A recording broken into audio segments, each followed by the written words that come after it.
2 ವರ್ಷದಿಂದ ನಾಪತ್ತೆ ಆಗಿದ್ದ ಆ ವ್ಯಕ್ತಿಗಾಗಿ ಹುಡುಕದ ಜಾಗವಿಲ್ಲ, ಹೋಗದ ಸ್ಥಳವಿಲ್ಲ. ಸಂಬಂಧಿಕರ ಜೊತೆ ಸೇರ್ಕೊಂಡು ಅಪ್ಪನೇ ಊರೂರು ಹುಡುಕಿದ್ದ.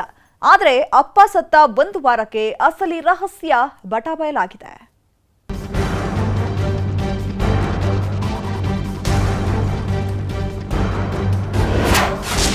ಮಗನನ್ನ ಕೊಂದ, ಮನೆ ಹಿಂದೆ ಹೂತು ಹಾಕಿದ. ಅಪ್ಪನ ತಿಥಿ ದಿನ ಬಯಲಾಯಿತು ಕೊಲೆ ರಹಸ್ಯ. ಧರ್ಮಸ್ಥಳದಲ್ಲಿ ಬುರುಡೆ ಕಾರ್ಯಾಚರಣೆಗಿಳಿದ ಎಸ್ಐಟಿ ಮೂಲೆ ಮೂಲೆ ಜಾಲಾಡ್ತಿದೆ. 10 ರಿಂದ 15 ಅಡಿ ಆಳ ಭೂಮಿಯ ಗೆದ್ರು ಯಾವೊಂದು ಕುರುಹೂ ಸಿಕ್ತಿಲ್ಲ.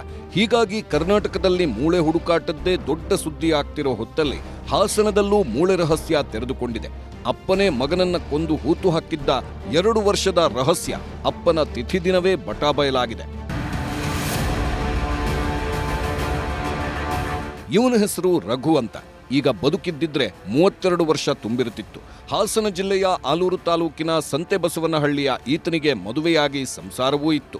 ಆದ್ರೆ ಗಂಡ ಹೆಂಡತಿ ಮಧ್ಯೆ ಅದೇನಾಯ್ತೋ ಗೊತ್ತಿಲ್ಲ. ಇಬ್ರು ಕೋರ್ಟ್ ಮೆಟ್ಟಿಲೇರಿ ಡಿವೋರ್ಸ್ ತಗೊಂಡಿದ್ರು. ಕುಡಿತಕ್ಕೆ ದಾಸನಾಗಿದ್ದ ರಘು ಎಣ್ಣೆ ಕಾಸು ಕೊಡುವಂತ ತಂದೆ ತಾಯಿಯ ಜೀವ ಹಿಂಡುತ್ತಿದ್ದ. ಇವನ ಕಾಟಕ್ಕೆ ಹೆತ್ತವರು ಕೂಡ ನಲುಗಿ ಹೋಗಿದ್ರು. 2 ವರ್ಷದ ಹಿಂದೆ ಇದ್ದಕ್ಕಿದ್ದಂತೆ ಕಣ್ಮರೆಯಾದವ ಎಲ್ಲಿ ಹೋದ, ಏನಾದ ಅನ್ನೋದೊಂದೂ ಗೊತ್ತಿರಲಿಲ್ಲ. ಸಂಬಂಧಿಕರ ಜೊತೆ ಸೇರ್ಕೊಂಡು ಮನೆಯವರು ಕೂಡ ಹುಡುಕಾಟ ನಡೆಸಿದ್ರು. ಆದ್ರೆ ರಘು ಮಾತ್ರ ಪತ್ತೆಯಾಗಿರಲಿಲ್ಲ. ವಾರದ ಹಿಂದೆ ರಘು ತಂದೆ ಗಂಗಾಧರಪ್ಪ ಸಾವನ್ನಪ್ಪಿದ್ರು. ಮನೆಯಲ್ಲಿ ಸಣ್ಣ ಮಗ ಹೆಂಡತಿ ಬಿಟ್ರೆ ಯಾರೂ ಇಲ್ಲ. ಚಿಕ್ಕ ಮಗನಿಗೆ ಸ್ವಲ್ಪ ಬುದ್ಧಿ ಸಹ ಸರಿ ಇರಲಿಲ್ಲ. ಹೀಗಾಗಿ ತಿಥಿ ದಿನವಾದ್ರೂ ದೊಡ್ಡ ಮಗ ರಘುನನ್ನ ಕರೆಸಬೇಕು ಅಂತ ಸಂಬಂಧಿಕರೆಲ್ಲ ಮಾತಾಡ್ತಿದ್ರು. ಆಗಲೇ ನೋಡಿ ರಘು ತಮ್ಮ ರೂಪೇಶ ಅಸಲಿ ರಹಸ್ಯ ಬಿಚ್ಚಿಟ್ಟಿದ್ದು. ತಂದೆನೇ ಮಗನ ಸಾಯಿಸಿರೋದು ಅಂತ ಹೇಳ್ಬಿಟ್ಟು ಮಗನೇ ಹೇಳಿಕೆ ಕೊಟ್ಟಿದ್ದಾನೆ ಪೊಲೀಸ್ನವರಿಗೆ. ಇನ್ನೊಬ್ಬ ರೂಪೇಶ್ ಅಂತ ಹೇಳ್ಬಿಟ್ಟು ಮಗ ಇದ್ದಾನೆ. ಅದೇ ನಮ್ಮ ಅಣ್ಣನ ಈ ಥರ ಹಿಂಗೆ ಮಾಡಿದರು. ನೀನು ಏನಾರು ಹೇಳಿ ವಿಚಾರ ಬಾಯಿ ಬಿಟ್ಟರೆ ನಿನ್ನೂ ಸಾಯಿಸ್ತೀನಿ ಅಂತ ಅಂದಾಗ ಆ ವಿಚಾರನ ಯಾರಿಗೂ ಬಾಯಿ ಬಿಟ್ಟಿರಲಿಲ್ಲ. ಕುಡಿತಕ್ಕೆ ದಾಸನಾಗಿದ್ದ ರಘು ಕೇಳಿದಷ್ಟು ಹಣ ಕೊಡಿ ಅಂತ ಪೀಡಿಸ್ತಿದ್ದ. ಇದರಿಂದ ರೋಸಿ ಹೋಗಿದ್ದ ತಂದೆ ಮಗ ಅನ್ನೋದನ್ನು ನೋಡದೆ ಹೊಡೆದು ಕೊಂದಿದ್ದ. ಯಾವಾಗ ಮಗ ಸಾವನ್ನಪ್ಪಿದ್ನೋ ಯಾರಿಗೂ ಗೊತ್ತಾಗದಂತೆ ತಮ್ಮ ಮನೆ ಹಿಂದಿರೋ ಇಂಗುಗುಂಡಿಯಲ್ಲಿ ಹೂತು ಹಾಕಿದ್ದ. ರೂಪೇಶ ಸ್ವಲ್ಪ ಬುದ್ಧಿಮಾಂದ್ಯನಾಗಿದ್ರಿಂದ ಯಾರಿಗೂ ಹೇಳಬೇಡ ಅಂತ ಬೆದರಿಕೆ ಹಾಕಿದ್ದ.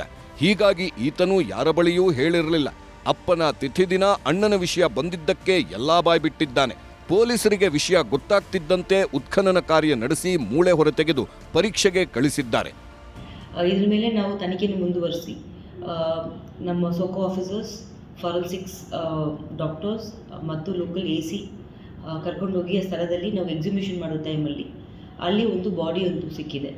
ಆ ಬಾಡಿಯಲ್ಲಿ ಬರೀ ಸ್ಕೆಲೆಟನ್ಸ್, ತಲೆಯಲ್ಲಿ ಸ್ಕೆಲೆಟನ್ಸ್ ಮತ್ತು ಬೋನ್ಸ್ ಆಫ್ ದಿ ರಿಬ್ಸ್ ಎಲ್ಲ ಸಿಕ್ಕಿದೆ ನಮಗೆ.